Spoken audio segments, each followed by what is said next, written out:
Sir మీ పేరు? నేను అడుగుతాను సార్ మీ పేరు? అబ్దుల్ మజీద్ అండి.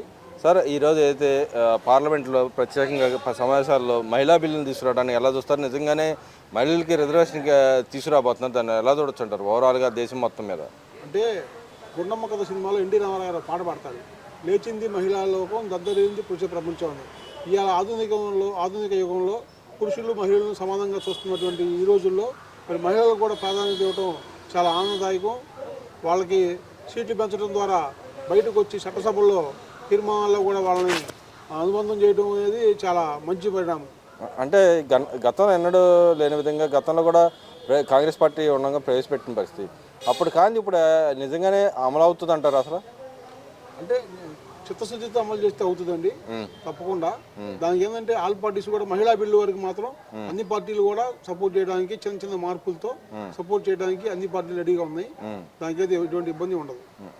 అంటే మన ఏదైతే టీడీపీకి ఎన్డీఏ కూటమిలో ఉన్న భాగస్వామ్య పార్టీలు అయితే మద్దతు ఇస్తానికి రెడీగా ఉన్నాయి. నిన్న వైఎస్ఆర్సీపీ కూడా మేము మద్దతు ఇస్తామని చెప్పి వాళ్ళ మిథున్ రెడ్డి గారు అనౌన్స్ చేసేది, దాన్ని ఎలా దొరుకుతుంటారో? మన రాష్ట్రానికి సంబంధించిన అమరావతి విషయంలో మాత్రం వాళ్ళ మద్దతు తెలపని వ్యవహారం చూసాం. ఎలా దొరుకుతుంటారు ఓవరాల్గా? వాళ్ళ పద్ధతి ఏందంటారు? వాళ్ళ వ్యవహార శైలిని ఎలా దొరుకుతుంటారు? ప్రస్తుతం ఉన్న పరిస్థితుల్లో పురుషుల ఓట్ల కన్నా కూడా మహిళల ఓట్లు అధికంగా ఉన్నాయి. మరి ఇదంతా మహిళలు కూడా ఓట్ బ్యాంక్ రాజకీయం లాంటిది. మరి వైసీపీ కాదు ఏ పార్టీ అయినా సరే వాళ్ళ పట్ల ఖచ్చితంగా అనుకూలంగా వ్యవహరించాల్సిన అవసరం ఉంది. అందుకని ఏ పార్టీ అయినా సరే మహిళా విషయంలో మాత్రం ఖచ్చితంగా మొగ్గు చూపుతారు. మరి అదే చూసుకుంటే ఏదైతే క్వాంటమ్ వ్యాలీ సంబంధించిన క్వాంటమ్ టెస్ట్ బెడ్ మొన్న ఓపెన్ చేయడం జరిగింది. నిజంగా దానివల్ల ప్రయోజనాలు ఏమున్నాయి అంటారు? ప్లస్ గవర్నమెంట్ అన్న 45 లక్షల ఉద్యోగాల అవకాశాలు కల్పిస్తామని చెబుతుంది. ఆ విధంగా అయ్యే అవకాశాలు ఎంత మాత్రం ఉన్నాయి అంటారు? ఒకప్పుడు మనకి ఇంజనీరింగ్ కాలేజీలు చాలా తక్కువగా ఉండేవి. ఎప్పుడైతే ఐటీ అనేది ఒక మాట బయట ప్రపంచానికి తెలిసిందో అప్పుడు 2 దశల్లో ఉన్నటువంటి ఇంజనీరింగ్ కాలేజీలు 3 అంకెలకు వెళ్ళి, అప్పట్లో 40-50 కాలేజీలు ఉండే, తర్వాత ఒక్కసారిగా అయ్యి 100లోకి వెళ్ళిపోయింది. అట్లాంటి పరిస్థితుల్లో మన రైతులు 6 కాలం కష్టపడితే కూడా సంవత్సరానికి వచ్చేటువంటి ఆదాయం 10,000 నుంచి 20,000 లాగా ఉండేది. ఇవాళ ఒక్కొక్క రైతు బిడ్డ ఐటీ పరిశ్రమలోకి వెళ్ళిన తర్వాత నెలకు ₹1,00,000 ఉద్యోగం సంపాదించే స్థాయికి తీసుకెళ్లారంటే ఆ ఐటీని మన ఆంధ్రప్రదేశ్లో పెంచి పోషించినటువంటి ఘనత మన చంద్రబాబు నాయుడు గారు. అంటే ఇక్కడ క్వాంటమ్ వ్యాలీ లాంటివి తీసుకురావడం వల్ల గతంలో గూగుల్ సంవత్సరాలు ఏదైతే తీసుకొచ్చారు, ఈ క్వాంటమ్ వ్యాలీ లాంటివి తీసుకురావడం వల్ల ఉపయోగాలు ఏమున్నాయి అంటారు? ఇక్కడ ఎలాంటి అవకాశాలు చుట్టుపక్కల గ్రామాల్లో కానీ చుట్టుపక్కల ప్రాంతాల్లో కానీ మన మామూలుగా అయితే వరల్డ్లోనే థర్డ్ లార్జెస్ట్ రాబోతున్న ఇది ఎలా చూడొచ్చు? ఓవరాల్గా ఎలాంటి ఇన్వెస్ట్మెంట్ రాష్ట్రానికి రావచ్చు అంటారు? క్వాంటమ్ వ్యాలీ అనేది ఎక్కువగా వైద్య రంగంలోనూ, పరిశ్రమల రంగంలో, ఈ రక్షణ రంగంలో ఇట్లాంటి చాలా కీలకమైన రంగాల్లో అత్యద్భుతంగా పనిచేసేటువంటి ఒక సూపర్ కంప్యూటర్ టెక్నాలజీ. దీనివల్ల ఏంటంటే డైరెక్ట్ అది ఇండైరెక్ట్గా ఉద్యోగాలు పెరుగుతాయి. ఎప్పుడైతే ఈ క్వాంటమ్ వ్యాలీ ఇక్కడ అమరావతిలో అభివృద్ధి చెందిందో వివిధ రకాల నిపుణులు మొత్తం కూడా ఇక్కడ నివాస ప్రాంతాలుగా అయ్యి అక్కడ వ్యాపార సంస్థలు కానీ, వ్యాపారాలు కానీ, జీవన ప్రమాణాలు కానీ అత్యుత్తమంగా పెరగడానికి అవకాశం ఉంది. మరి అదేవిధంగా చూసుకుంటే నిన్న అయితే పార్టీ సంస్థాగతంగా టీడీపీ పార్టీ సంస్థాగతంగా బలోపేతం చేయడం జరిగింది. దానికి తగ్గట్టుగా కొంత కమిటీలు వేయడం జరిగింది. దానిలో భాగంగా నిన్న వర్కింగ్ ప్రెసిడెంట్గా లోకేష్ గారికి ఇవ్వటాన్ని ఎలా చూడొచ్చుంటారు? నిజంగానే ఆయన ఆ స్థాయికి రావడానికి ఎలా కష్టపడ్డారంటారు? మామూలుగా మీరు ఎలా చూస్తారు? అంటే ఒకప్పుడు ఎన్టీ రామారావు గారు కొత్తగా కాంగ్రెస్ పార్టీకి వ్యతిరేకంగా ఆనాడు సింగిల్ లార్జెస్ట్ పార్టీగా కాంగ్రెస్ పార్టీ ఉంది. ఆ రోజులో ఉన్నటువంటి శూన్యతను తీసుకొని రామారావు గారు 1983లో పార్టీ పెట్టడం జరిగింది. పార్టీ పెట్టినప్పుడు అందరూ విద్యావంతులని, యువకులని, విద్యావంతుల్ని, ఎవరైతే పబ్లిక్లో ఉండి అసలు రాజకీయాలు తెలియని వాళ్ళని కూడా రాజకీయాల్లో తీసుకొచ్చి ఆంధ్రప్రదేశ్ రాష్ట్రానికి ఒక రాజకీయాలు చూపించి దిశ నిర్దేశం చేసింది మాత్రం ఎన్టీ రామారావు గారు. దాని తర్వాత ఆయన మనవడగా మంచి అడ్మినిస్ట్రేషన్ చూసేటటువంటి చంద్రబాబు నాయుడు గారి కొడుకుగా అన్ని రంగాల్లో కూడా ఆయన బాగా రాటుదేలి ప్రతి చోట కూడా సామాన్య మానవుడిగా కింద స్థాయి నుంచి పై స్థాయి వరకు పని చేసుకొని పార్టీలో, అదేవిధంగా పార్టీలో కూడా కింద నిర్మాణం నుంచి పై నిర్మాణం వరకు అనేక అంచెలంచెలుగా అన్ని వ్యవస్థలో మార్పులు తీసుకొస్తూ ఈరోజు ఆయన పార్టీ వర్కింగ్ ప్రెసిడెంట్గా నియమించబడ్డారు. ఖచ్చితంగా ఇది పార్టీలో ఉన్న యువకులకి చాలా మంచి పరిణామం. అంటే 2029కి సంస్థాగతంగా బలోపేతం చేసుకోవడానికి ఇలాంటి మార్పులు జరిగినాయి అంటారా? ఖచ్చితంగా అండి. ఎందుకంటే యువత రోజు రోజుకి కూడా పెడదారి పెడుతున్నారు. చాలామందికి సామాజిక సేవ మీద స్పృహ లేదు. అట్లాంటిది యువతను కూడా రాజకీయ రంగం వైపు తీసుకురావడానికి ఇట్లా అందరూ కూడా యువకులకి అవకాశాలు కల్పిస్తే చాలా మంచి పరిణామం. ఎక్కువ మంది యువకులు రాజకీయాల పట్ల సంఘ సేవ పట్ల ఆకర్షితులై పార్టీలో రావడానికి కానీ ఏదో పార్టీని ఎంచుకొని సంఘ సేవలో ఉండడానికి కానీ ప్రజలకు మేలు చేయడానికి కానీ చాలా ఉపయోగపడుతుంది. అంటే అదేవిధంగా మహిళలకి ఎన్నో లేని విధంగా దాదాపు 50 మందికి మహిళలకి ప్రాధాన్యత కల్పించారు. దాన్ని ఎలా చూడొచ్చుంటారు నిజంగానే? మొదటి నుంచి కూడా తెలుగుదేశం పార్టీ మహిళలను ప్రోత్సహిస్తూనే ఉంది. దానిలో భాగంగా ఆనాడు ప్రతిభా భారతి గారిని స్పీకర్ చేసిన ఘనత తెలుగుదేశం పార్టీదే. మహిళా మంత్రులను ఎక్కువ మంది ఇచ్చిన ఘనత కూడా తెలుగుదేశం పార్టీదే. కాబట్టి తెలుగుదేశం పార్టీ ఎప్పుడు కూడా మహిళల పట్ల ఎప్పుడు కూడా కృతజ్ఞతలు తెలుపుకుంటూ వాళ్ళకి ఎక్కువ అవకాశాలు ఇచ్చిన పార్టీ ఏదైనా ఉంది అంటే అది ఒక తెలుగుదేశం పార్టీ. అంటే ఓ పక్క మహిళా బిల్లు రాబోతుంది, ఇంకో పక్కన పార్టీలు కూడా ఇలాంటి సంస్కరణలు తీసుకురావడం ఎలా చూడొచ్చు అంటారు? అంటే రేపు మహిళా బిల్లు, ఈ పునర్విభజన బిల్లు జరిగిన తర్వాత ఇంకా ఎక్కువ మంది ఈ చట్టం రావడం వల్ల ఎక్కువ మందికి ప్రజాప్రతినిధులుగా అవకాశం రావడానికి చాలా అవకాశం ఉంది. కాబట్టి ఆ బిల్లు కానీ ఇప్పుడు దానికి అనుగుణంగా ఇప్పుడు మా పార్టీలో కార్యకర్తలకి పదవులు ఇవ్వడం కానీ, సామాన్య కార్యకర్తలకి మహిళల్ని పదవులు ఇవ్వడం కానీ, వీళ్ళందరూ కూడా రేపు భవిష్యత్తులో మంచి నాయకులు ఎదగడానికి మంచి అవకాశం ఉంటుంది. అదేవిధంగా చూసుకుంటే నిన్న జవల్దీన్ వెళ్ళిన జగన్మోహన్ రెడ్డి గారు మాట్లాడుతూ ఉన్నారు, నా టైంలోనే మత్స్యకారులు అందరూ బాగుపడ్డారు, ఈ గవర్నమెంట్ వచ్చిన తర్వాత వాళ్ళకి ఏం ఫెసిలిటీస్ ఇవ్వట్లేదు, ఉన్నటిని కూడా సీజ్ చేసిన బోట్లు కూడా దొంగతనం చేసి తీసుకుపోయిన పరిస్థితి లోకేష్ గారు వచ్చినామంటని చెప్పి మాట్లాడుతున్నారు. ఈ నిజంగానే మత్స్యకారులకు ఆయన అంత మేలు చేశాడంటారు ఆయన టైంలో? మత్స్యకారులకి ఆ రోజు నేను పట్టించుకోవాలా.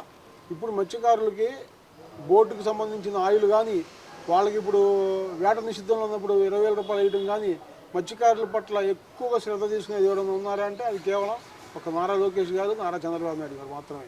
జగన్ అనేవాడు మత్స్యకారుల పట్ల చాలా అమానుషంగా ప్రవర్తించాడు. వాళ్ళ ప్రభుత్వంలో వాళ్ళని పెద్దగా చేసింది ఏమీ లేదు.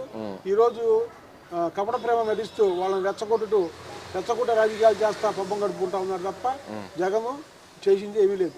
అంటే ఇక్కడ అక్కడ ఉన్న స్థానిక మత్స్యకారులు కూడా నిన్న ఆయన మీటింగ్ ఏదైతే రమ్మనమని పిలిపించినా కూడా ఎవరు వెళ్ళడానికి లేదు, వెళ్తే 1,00,000 రూపాయలు కట్టాలని చెప్పి అల్టిమేటం జారీ చేసిన పరిస్థితి. ఎందుకని అంత అసహనం ఉంది? ఆయన అంటేనే అసహనం ఎందుకు వచ్చిందంటారు అక్కడ ఉన్న వాళ్ళు? ఎవరన్నా ఇటుక పేర్చి ఒక గోడ కట్టే వాళ్ళని చూస్తాం కానీ కట్టిన గోడని పేర్చిన గోడని పగలగొట్టే వాళ్ళు ఎవరు ఉంటే అలాంటి వాటిలో మొదటి వ్యక్తి జగన్మోహన్ రెడ్డి. అందుకని ఎవరు కూడా అతని పట్ల ఆసక్తి చూపించరు. ఎందుకంటే రాష్ట్రాన్ని నిర్మాణం చేయాల్సిన దశలో నిర్మాణం చేయకుండా ఈ చోట్ల పేర్చిన ఇటుకని పేర్చిన దాన్ని పగలగొట్టేసేసి మళ్ళా ఎప్పుడో 1950లోనో 1900 సంవత్సరంలో తీసుకెళ్ళిన ఆంధ్రప్రదేశ్ని కారణం ఉన్నారంటే జగన్మోహన్ రెడ్డి. అంటే ఇక్కడ మరి అక్కడ వచ్చే ఏదైతే సంస్థలు వస్తాయో కూడా వాటిని కూడా వెళ్ళగొడతాను, నేను అధికారంలో రాగానే చెప్పి బెదిరిస్తూ ఉన్నాడు. అయ్యా డిఫెన్స్ సంబంధించిన ఏదైతే పరిశ్రమలు కూడా వాటిని కూడా వెళ్ళగొడతానని ఎలా చూడొచ్చు? నిజంగానే ఆయనకి రాష్ట్రం పట్ల కానీ అటు పక్క ప్రాంతాల పట్ల కానీ ఆ ఏరియాల పట్ల కానీ ఆయన అసలు ఏమన్నా ఉందంటారా? ఆ ప్రాంత డెవలప్మెంట్ కావడానికి ఏమన్నా ఆయనలో చేయాలనే ఆలోచన ఉందంటారా? అసలు గతంలో మనం చాలామంది నియంత్రణలు చూసాం. ఆ నియంత్రణలో కూడా శాడిజం నియంత్రణలు కూడా చాలామంది చూసాం. ప్రపంచంలో నాకు తెలిసి మొట్టమొదటి శాడిజం గల నియంత్రణ ఉన్నారంటే వాళ్ళకన్నా ముందు జగన్ ఉంటాడని నా ఉద్దేశం. మరి అక్కడ ఉన్న వాళ్ళ పట్ల మరి అక్కడ ఉన్న అవకాశాలు లేకుండా చేయడానికి ఎలా దొరుకుతుంటారు? నిజంగానే ఆయన వెనకాల రేపొద్దునంటే ఎలక్షన్లో వెళ్తే ఆయన వెనకాల వస్తారంటారు? అసలు అక్కడ ఉన్న నాయకులు ఏమన్నా మా నాయకుడు మంచిదే చేస్తా ఉన్నాడని చెప్పి వాళ్ళ నాయకులు డప్పాలు కొట్టుకున్న పరిస్థితి. చంద్రబాబు గారు దార్శనికుడు. 10 సంవత్సరాల తర్వాత ఎట్లాంటి అవకాశాలు రావాలని అది ముందే ఊహిస్తాడు. 10 సంవత్సరాల తర్వాత కూడా రాష్ట్రం ఎట్లా బాగుపడకుండా ఉండాలని ఇది ముందు ఊహిస్తాడు. ఇద్దరికి తేడా అది. అంటే ఇక్కడ ఓ పక్క అమరావతి డెవలప్మెంట్ చేస్తున్నా కూడా డెవలప్మెంట్ అడ్డుకుంటాను, ఒక పక్కన చెబుతాను, ఇంకో పక్కన వచ్చే కంపెనీల మీద కేసులు వేసే పరిస్థితి. ఇలా ప్రతిసారి ఇదే విధంగా వాళ్ళ పార్టీ చేయటాన్ని ఎలా దొరుకుతుంటారు? నిజంగానే ప్రజల పట్ల కానీ పార్టీ పట్ల కానీ అటు పక్క రాష్ట్ర అభివృద్ధి పట్ల కానీ వాళ్ళకి అసలు ఉందంటారా? ఖచ్చితంగా జగన్ అనే వ్యక్తిని మంచి మానసిక వైద్య నిపుణులకు చూపించాల్సిన అవసరం ఎంతైనా ఉంది. ఎందుకంటే తన యొక్క నిర్ణయాలు మొత్తం కూడా జనం నవ్వుకునేలాగా సరైన సమయాలు సరైన నిర్ణయాలు తీసుకోకుండా ఎంతసేపటికి అధికార పక్షం ఏం చెప్పినా నేను గుడ్డిగా మొండిగా వ్యతిరేకించాలనే కాన్సెప్ట్ వెళ్తున్నారు తప్ప రాష్ట్రం మీద అభివృద్ధి కానీ జనం యొక్క సంక్షేమం కానీ అతనికి పట్ల. మరి అదేవిధంగా చూసుకుంటే వాళ్ళ ఏదైతే మీడియా కోఆర్డినేటర్ అయిన శ్రీహరిని అరెస్ట్ చేస్తే దానికి వాళ్ళ ఎమ్మెల్యే దగ్గర ప్రతి ఒక్క ఎమ్మెల్యే కానీ ఇటు పక్క అధికార ప్రతినిధి అందరూ వచ్చి అక్రమ అరెస్ట్ చేశారు, గవర్నమెంట్ అక్రమ అరెస్ట్ చేసింది పదే మాట్లాడుతున్నారు. మేము వస్తే అధికారంలోకి వస్తే మీ ఎంతది కూడా చేస్తాం, దెబ్బకు దెబ్బ అన్నట్టుగా మాట్లాడుతున్నారు. నిజంగానే అక్రమ అరెస్ట్ చేస్తున్న గవర్నమెంట్ నోటీసులు కూడా ఇవ్వలేదని మాట్లాడుతూ ఉన్నారు. ప్రభుత్వం మా తెలుగుదేశం పార్టీ ప్రభుత్వం వచ్చిన తర్వాత ఎవరైనా సరే మహిళల పట్ల అసభ్యంగా ప్రవర్తించినా పోస్టులు పెట్టినా అది సాక్షాత్తు జగన్మోహన్ రెడ్డి గారి భార్య భారతీరెడ్డి మీద ఒక తెలుగుదేశం పార్టీ కార్యకర్త ఒక చిన్న పోస్ట్ పెట్టాడని అతన్ని జైలుకు పంపించిన ఘనత ఒక తెలుగుదేశం పార్టీకే. అదే మీరేం చేశారు? చట్టసభల సాక్షిగా మీరు చంద్రబాబు నాయుడు గారి భార్యని, చంద్రబాబు నాయుడు గారి తల్లిని అందరినీ కూడా అవమానించిన ఘనత మీది. మీకు చంద్రబాబు నాయుడు గారికి పోలిక ఎక్కడ ఉంటుందో చెప్పండి. మరి ఇక్కడ కోర్టులే, సాక్షాత్తు కోర్టులే ఎవరైనా ఒక వ్యక్తి యొక్క ప్రతిష్ట భంగం కలిగించిన, హననం చేసినా వాళ్ళని అరెస్ట్ చేయమని లోపలేమని చెప్పింది. ఇటు పక్కన వీళ్ళు వచ్చి కోర్టులో ఎదుర్కోలేక బయటకు వచ్చి ఇలాంటి వ్యాఖ్యలు చేయడానికి ఎలా దొరుకుతుంటారు? నిన్న జగన్మోహన్ రెడ్డి గారు చెప్తున్నారు, అటు బాబాసాహెబ్ అంబేద్కర్ పేరు పలికితే కాదు, ఆయన ఆశయాలకు అనుగుణంగా పనిచేయాలని చెప్పి మాట్లాడుతున్నాడు. నిజంగానే వాళ్ళకి చిత్తశుద్ధి ఉందంటారు అసలు రాజ్యాంగం పట్ల కానీ, ఇటు పక్కన కోర్టుల పట్ల కానీ? కోర్టు పట్ల గౌరవం ఉంటే ఆయన కేసులు ఎప్పుడూ తెలిపోయి కనీసం కోర్టులకు వెళ్లకుండా కూడా తన పైన తీవ్రమైన ఆర్థిక నేరాలు ఉన్నా కూడా దాన్ని కోర్టులు మే చేస్తున్నారు, మరి ఏం తెలియదు. కానీ కోర్టుల పట్ల గౌరవం ఉండి ఇప్పటికి కేసులు తెలిపోయి కోర్టులకు వెళ్లకుండా పిటిషన్ వేసుకుంటా చట్టంలో ఉన్న లొసుగులను ఉపయోగించుకుంటా ఇంకా సమాజంలో బతుకుతున్నటువంటి ఒక అత్యున్నత క్రిమినల్ వ్యక్తి జగన్మోహన్ రెడ్డి.